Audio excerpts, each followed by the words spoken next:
Well, if you live in modern America, you know the rules by now. We're all supposed to follow the law unless it's immigration law or any other policy the anointed leaders of the left happen to dislike. According to the Department of Homeland Security, from January 28th through February 3rd, 206 criminally charged illegal aliens were released nationwide by law enforcement, despite hold requests placed on them by ICE. Of those 206 released aliens, 142 were released by a single sheriff. Her name is Sally Hernandez, and she's in Travis County, Texas, where Austin, the state capital, is.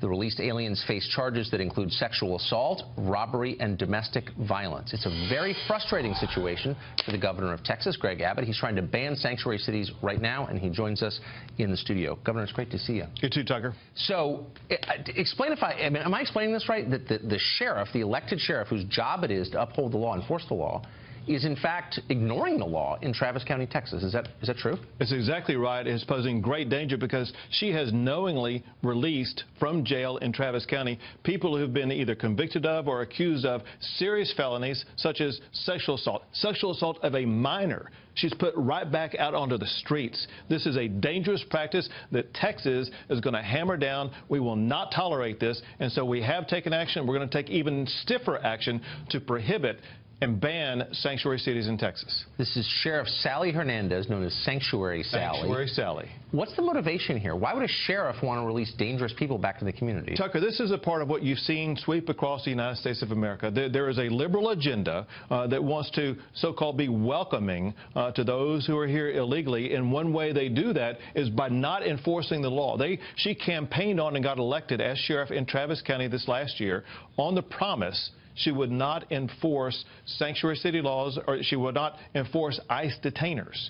And so she campaigned on the promise of not enforcing the law. That's not the way things are done in the state of Texas, and we are going to require that she, as well as all counties, all cities in the state of Texas, must follow the law. If you want to be in law enforcement, you have to enforce the law. Why do they never do this with, like, tax evasion or seatbelt laws or something I might benefit from? Because it doesn't fit within the paradigm of the liberal ideology. So what can you do about this? Well, one thing that I have already done unilaterally as governor of the state of Texas is I defunded Travis County from governor grants that were going to them to the tune of $1.5 million I took out of their pocket. Second is we're working on a piece of legislation that will impose criminal penalties where the sheriff herself can wind up behind bars and hence be removed from office, fines that could add up to millions of dollars per year, as well as other penalties. We're going to make it so costly, so expensive, there's no way that any city or county can take on sanctuary city policies. But there also are torts involved here. So if I give you my gun and just say, hey, here's a gun, and you go rob a liquor store and shoot someone with it, I can be sued, and certainly civil court, for that.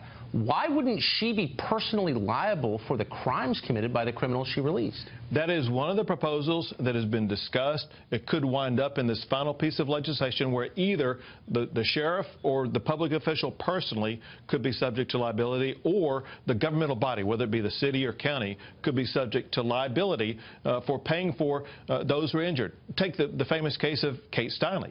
Why shouldn't Kate Steinle's family be able to sue San Francisco or the county that San Francisco was in because of the loss of their child?